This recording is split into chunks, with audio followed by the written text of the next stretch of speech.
Chapter 11 Art Enigma. Tina met with Amy and I to discuss what Michelle reported to her. You are telling me that Chris wants to teach the whole Leo world what art is? I asked. It will be an enigma to them. Amy said. Mo explained that in order for the Leos to move ahead in their quest to be like Mo, they would have to learn art and how you relate your feelings into something tangible. Tina said. So, you create a tangible way of defining your feelings so that later on you can be intangible like Mo? I asked. It's a journey. You cannot arrive to one point without something. Tina conjectured. Once they understand their feelings more, they can move on. Amy added. Their problem is that they suppressed these feelings for a long time and now they want to bring it all out, and this could be difficult if not time-consuming. And then transform it into something they can communicate to others. I said. I would suggest you bring more artists and from different countries with different genre. The more different the better. We also need to provide for their board, lodging, pay and equipment. Amy said. Let's budget $1 trillion on this project. I said. You would have to create an entire company to do this. Okay, I will work with Michelle and your cousin Ron to start this off. Tina said. You know John. You may actually have to pay Chris more for her contributions to the Leo civilization. No, she's my half-sister. I said. Until she complains. Amy added. Maybe we can ask Beetle for some grant so we can foster art among the Leos. I told Tina. I don't think they will add more in addition to what we get already. Tina countered. It will foster cultural exchange among neighbors. I countered. Okay, I will talk to the guy and ask for a one-time donation to the arts and cultural exchange between 3 species. Tina said. I believe you will get $5 trillion worth in Doma. And Beetle will be very happy to do this since he has always seen all our moves as beneficial to his people. You know John, sometimes I think you are a prophet. Tina said. Maybe my wife's mind is secretly infiltrating my mind to make me look good. I said. I would do that. Amy said. Consciously or not. By the way, when you talk to Beetle, open the idea of creating several factories to produce our remote plasma cannons. We need to spend the next tranche of money on something that will provide employment to his people. I said. That's actually a very good idea. Not only will the loonies be happy, they will improve the cannon technology. That's what they do. Amy said. Tina realized when she arrived at the loony capital planet that there were more than 100 very large space stations of various shapes all around the planet. She had to stay in one as her hotel base. Beetle and Mixa will be meeting her at this station. Good to see you again, Tina. Beetle greeted. We read your proposal, and we approve it, including the factories. Mixa said direct to the point. We would love to produce these remote plasma cannons for our protection. And for this we thank you. Beetle said. I never realized you have so many space stations. This one is huge. Tina said. Yes, we do. As usual, we kept producing until we had to stop. Beetle said. Can we have one of these, to use for our arts and cultural exchange project? I mean the empty and used ones? Tina asked sheepishly. Of course, otherwise we will never find any use for them. We actually have 15 empty ones. Beetle said. But you have to move the station yourselves to the Legiospront planet. Mixa added. Can we have another one for Earth use? Sure, but treat it as a practical joke to Matt and Amy. Beetle said. The twins have done so well for our society. Mixa said. Since it's your joke, can you move it yourself? Tina attempted. No, you have the ships to do this. Also, you are part of the joke in the first place. Beetle said. Okay. Tina tried. Mixa presented Tina with a holo of the 15 empty space stations, and she chose the biggest for Earth and the second biggest for the Leos. They agreed on the move date and both parties left the meeting. Tina then went to Chris at the Leo world 30 MLY away. Chris and Mo met her at her ship. I have very good news for you guys. Tina started. We already know. Olive told us. Chris said. Her ship AI produced a holo of the station in front of Chris and Mo. That station is huge. Chris said. When will it arrive? 2 weeks. It will be our arts and cultural center. Let's name it after you, Chris. What's your real name? Tina asked. Crystal. Chris said. We'll call it Crystal Art Center. Tina said. We would also have loony art in the center. Mo said. We'll show them art from all your travels, Mo. I have over 100 paintings already. Chris said. We'll open the center with your art collection. After a week we inaugurate the loony side of the center. Tina said. It's so huge we can create an art university using the people from Earth teaching the Leos or loonies. Chris said with a smile. I think you two have done the Leo civilization a huge favor. I am very happy for you.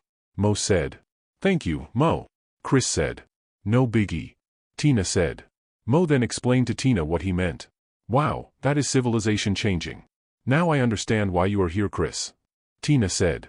How is the art people recruiting coming along? Chris asked. Michelle reported to me that there were tens of thousands of applicants from all over the world. That's good, since we have the money and the space, let's start with 5,000 artists. Chris said. You would need an entire workforce just to do this. Michelle can be the CEO and you can be whatever you want as usual. Tina said. Good, I like that. By the way, I want you to park it near a planet in another solar system. Mo and I walked in this planet that is so beautiful. I think it will complement the artist's lifestyle. We'll call it Planet Freya. Also, I want Olive to be installed as the station AI. Chris said. Mo added, I need to make it invisible in keeping with the Leo's penchant for secrecy. It will be here in a week, but my engineers told me it needed a lot of retrofit on the ventilation and electrical systems. They estimate it to be a month before we can open. Tina said. Good. Let's go back to Earth. Chris suggested. I'm staying. Mo said and Chris nodded. You go ahead, I have to go to Olympus. Tina said and disappeared. Chris arrived in Earth in time for dinner at our house. Hey Chris, Olive told us about Tina's deal and the space station con. I greeted. We'll probably have our grand opening in a month. The place needs some renovation. You folks will also be getting a larger station, right? Yes, and we need to renovate it as well. Matt spoke this time, reminding us he was there. Just renovate it as you transport it here. You also have to tell Smoothie to make the station invisible. Mo suggested this so people do not see that Earth has a huge station floating around. Chris said. We'll have to move our main offices in that station. Amy said. Our official main offices. I corrected. Chris started, there is this planet near the Laos, extremely pretty, almost like Earth. I wanted the space station to be parked near it and Mo suggested we make the space station invisible. I was thinking of making the planet an artist sanctuary or artist planet and call it Planet Freya. Also, we need to send the not-so-usual artists to teach the Laos. Artists on farming, growing cattle and cows, artists making food, chefs for creating dishes and tastes, landscaping artists, builders, and architects, and so on. All the art that people can create to convey themselves. Chris added. That's a very good idea. But we need to create lodging and life support facilities. Also, for their families who would be going with them. Matt said. The loonies are bankrolling the whole thing. We just need people to build the infrastructure. Chris said. I will talk to Ron and Bill about this. I said. Why don't we name the space station after Mom? Amy asked out of the blue. I agree. Chris said and, Carroll Space Station or CSS. I like it. But Mom would be too shy to be in the limelight. I said and added, Amy, you would have to use your charms to convince Mom to even accept the idea. I think it will be a problem. Mom will not agree. Let's just name it United Earth Space Station. Matt said. That's a boring name. But I guess let's not dwell on it. I said. I realized I could be opening another argument with Matt, and I am not in the mood. When the space station arrived, Matt wanted it half as far from Earth as the moon was but at a different tangent. It was so huge we offered offices to the Federation of Earth Planets and its 24 members. Of course, Billy, Roger and Stella were not left out. Amy and Stella met with Tina during the walkthrough inspecting the renovation project. I want the group CEOs to have offices here as well together with a representative office of the Olympus nonprofit, the Olympus Holding Company and Kara's New Earth. I am thinking of getting the whole bottom floor of the station. Right now, they are all over the place and this way we have a central place for them to work. Tina said. We should turn each floor to have a huge restaurant where people can dine and view space. Stella suggested. On all 15 floors? Tina asked. Yes, each floor except for the top 2 which are much smaller. Those would be for John, Amy, and Matt. Stella confirmed. We can turn 2 of the largest floors into a very large mall to cater to the station people. Amy said and added, the 2 middle ones. We still have 5 floors empty. Stella conjectured. We can rent them out for offices of companies involved in space whatever. Tina said. I think that's fine. The station is really large, and we may not be able to rent them out completely in a year. Stella said. Then the baby came. I did not know what to do. I do not even know how I feel. It's a good thing Amy prepared everything and all I had to do was sit and wait. Mom and Dr. David were sitting quietly while Chris was sleeping beside me. Matt could not sit down. He just kept walking around. I told him that he already knows and seen whatever he has seen about Amy and the baby, so why is he jittery? He told me he doesn't know. He is either too excited or just jittery. It was a boy. We already knew this, and Amy already decided to name it Adam after her father. I could not understand how I felt holding the baby for the first time. I felt its little feet. It was the softest thing. And when I gave it to Matt, you guessed it, he cried. He cried with tears flowing like a river while holding the baby, which is the funniest thing. Mom also cried, but it was not funny. Chris cried, but it was not funny also. I think this is really weird. Olive was there standing, and Amy finally handed it to Olive to hold. For a second, I think Olive froze. Then she moved to bring the baby closer to her chest. She rocked for a few seconds and handed the baby back to Amy. For the next month Amy had to stay in the house to take care of the baby. We had a nanny to live in with us, but Amy still wanted to be near the baby. She insisted on breastfeeding Adam. I do not know what I feel. I went to work and could not concentrate on anything. So often, I just stayed home with my family. I often find myself staring at Adam wondering about a lot of things. About the baby mostly. The family comes over every night to see Adam and we had dinner together. Matt comes early in the morning and before dinner. When the space station arrived, it was almost finished. We had it renovated while we moved it from the loony galaxies to near Earth. We had a large ceremony with Billy and his people, Armada people, a lot of the Federation leaders either civilian or military, all the non-profit CEO and executives, the New Earth and Olympus leaders, Trio and Mixa, and the donors Beetle and his council, Goma, and some loony commanders and Super Smoothie. Unlike the United Earth Space Station's large inauguration, the Crystal Space Station's inauguration was simple. Chris positioned it near a planet she named Planet Freya. The highlight of the inauguration was the more than 100 paintings Chris did of Mo's travels across the galaxies for over 1,000,000 years. I think you captured the event particularly accurate. But the color combinations may be a reflection of your feelings, which I think is more aggressive than peaceful. Mo told Chris as he was looking at the paintings. Thank you, Mo. This is probably the highlight of my painting career and I do not know if I can top this. Chris said. I am absolutely impressed. And you painted all of these from memory? Matt asked. Yes, I did. Chris said proudly. Amy and I were also impressed and surprised because all this time we never saw her paint anything. Dr. David was so proud of her while Mom was mesmerized. Adam was acting up. Chris, can I have Olive create print copies of these and I will put them all up in the Earth Space Station. I will have them framed with your name on the frames. John will pay you. Matt said. How much? Chris asked looking at me. How does 10 million sound? I said, after all she's family and these are family heirlooms she created. She stayed quiet, just looking at me. Fine 20 million then. I said. She knows how to play me. Amy and Matt laughed. It was Trio who toured us around the space station. He showed the university art studios, the classrooms, the residence wing, the exhibit hall for the coming Looney Art and Cultural Exhibit, halls where the artist will display their art available for sale, and the last was the inauguration reception restaurant, one of several restaurants serving artist food. Olive also showed us holos of the artist housing on the planet which looked like mushroom buildings, wavy and colorful. Trio explained that they were also terraforming the planet and started growing food for the artists and the Leo students.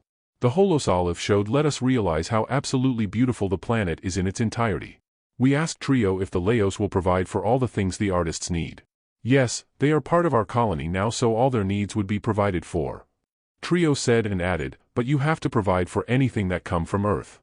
We did not tell him that the loonies have budgeted for the art center more than what they would need for several years. We told him that Tina will build several underground structures as commercial areas where the artists can get stuff and where they can also sell their art products on top of the one in the space station. Trio sat Matt and I down and asked for a huge favor. He wanted to know where the Leo colonies were so he could share the art to them. He said there were hundreds of backup colonies. And these could be billions of light years away from us and from each other. He wanted to create a TP system among their backup colonies. He also wanted to create space station art centers for the colonies to aid them in their quest to be an energy being like Mo. Matt responded by saying that he asked Olive every week if we found one colony and if there is get the coordinates and fly over there with Armada people. This project turned out to be most beneficial to humans and also for loonies. I then approached Beetle and thanked him for the space station for Chris and for Earth. Also I thanked him for his contribution to cultural exchange between the three species. I did not intend to bilk him out of anything but he started it. John, we owe you a great favor. I think you do not remember all the factories we set up to manufacture things that benefit us with your money and often with the use of technologies we do not have. Maybe you do not know that we have learned incredible technologies from you, like the teleportation machines, the invisibility modules, the drones and weapons systems, the new ships, and so many others. Add the fact that you are doing these to defend our world. Now this cultural exchange is a huge benefit for our kind. Our people are amazed how art can manifest itself. I also now understand why Chris is doing these things, and she is doing it without reward or compensation. The Laos do not have money to pay her for her contribution to the improvement of their species, and she asked for nothing. She is doing this for art's sake. How would you value this gift to one of our closest friends? We did budget some money for this cultural exchange program, but we feel it was very little. The council feels that we cannot pay her enough, and she is not asking for payment either. So instead of paying her, we came out with a practical joke to give you $10 trillion in Doma so you can pay her and her team. I was unnerved. It is normal for me to con this guy, but this is sudden and entirely the opposite of my intentions. Thank you. What I will do is pay her and all the artists a monthly salary to at least compensate them for their time. Is that okay? I asked. Absolutely. I know also that you spent for the recruiting and training of the artists and for whatever else Chris needs. So you can spend that way too, at least we are reimbursing you. Beetle said. I will implement this practical joke on all the artists and Chris. I said, and Beetle smiled. The next day Matt and I invited Stella, Roger, and Billy to our new space station office. Nice office overlooking Earth. Roger commented. Guys, yesterday I got $10 trillion from Beetle, and it's his practical joke to Chris and his artists. I started. You want to fund art universities? Roger said. Did you just read my mind? I charged. No, John, Billy and Stella and I talked about funding art universities yesterday, and here you are. Okay, so how do you want to play this out? Matt asked. Stella will meet with art school presidents and tell them our intentions. I want to go with her. I said. Stella invited the top art school presidents to our initial meeting. It was a mix of all forms of art, from dancing, painting, sculpture, culinary, architecture, plants and cultivation, designs, and others. We had it in a convention hall since there were 250 of them. Billy sent a follow-up letter to make sure they understood the importance of the meeting and to thank them for their attendance. Stella started without wasting time. Thank you for attending this meeting. I am here to announce that we have a donor that will fund the studies of any person in the arts. The amount covers all expenses. There is no limit to the number of students, and we have invited foreign students to attend your schools. Your only purpose is to teach them and let them do their art. Also, we also want you to teach them how to communicate their art to anybody. Now I understand that a lot of your facilities are old and less managed because you are funding the sciences more than art. So we decided to budget $1 billion per school year per school so you can build the needed infrastructure to house the art you are doing. For the larger schools, you have to send a request. Thank you, and please provide my office with a weekly progress report in the format we emailed to you. And with that she left. She told me she has a meeting in Paris. I stood and faced the audience. If you were not listening, her speech will be emailed to you. Our nonprofit will handle the distribution, project management and reporting, the approval of new requests and the enrollment and job interviews of all your art students. We will promise your students jobs as we interview them for enrollment. We will also interview all your graduating students to offer them jobs. These are not really jobs but engagement to do their art. We will also facilitate the sale of these art if ever and give them all the proceeds. Michelle is the president of the art nonprofit. Michelle stood. We would like to do this in the most efficient way possible, so I want you all to fill in the forms we emailed to you earlier so we can determine your capabilities and needs. Please do this within the week, and we will send out the sign-up drawdown the following week. We also have a part-time artist program where the artists can do their art in our facilities and virtually explain or not, because the artists don't have to, what the artist is doing. These would be recorded and the artist can get payment for these. We would be happy if you can also allow our technicians to install these equipment in your facilities so the artist can do their art and be paid while doing it. It was good that Matt told me what will happen, and I left Michelle in the question and answer portion. It lasted for 4 hours, an hour into their dinner. One of the unexpected results of the meeting was the realization by a lot of the art school directors and leaders that their schools should provide for art programs for the old or mature part of the population. They cited the example of a retiree going into art for the first time.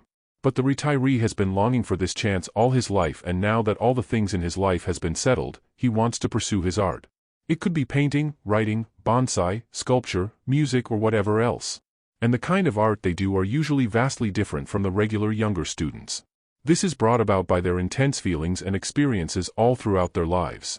Michelle quickly understood this and asked the leaders to provide a program that she can support. This move turned out to be one of the greatest contributions to human art in all history.